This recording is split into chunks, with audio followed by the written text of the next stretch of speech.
I'm looking at a 2019 Volvo XC90 T6 Momentum. I could use your input. I'm changing the supercharger. And by the way, I first want to start by saying FCP Euro's video on removing this. They do it on a V90, but super helpful. I've been following it the whole way. But one difference, I took all the same stuff off that they did, but when they took it out, they just like lifted it up and out. I fought this thing like crazy.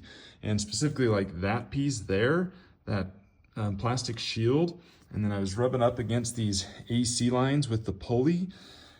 I thought that was way hard. In fact, on the way out, we even broke this little plastic piece off here, which is connected to some of these lines. I don't think it'll mess anything up in the long run.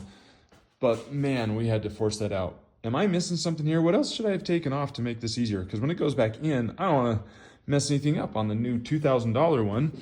Someone said to take the airbox out. I can't for the life of me see how that would have helped. There was nothing here that we had to worry about. It was that tight space back there is what made it so stinking hard.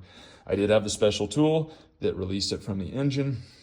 So what do? I'm thinking maybe I could have like loosened these AC lines, so then I could have moved those around a bit. But beyond that, I couldn't get that plastic piece out, nor do I know how to get it back in once the supercharger's back in.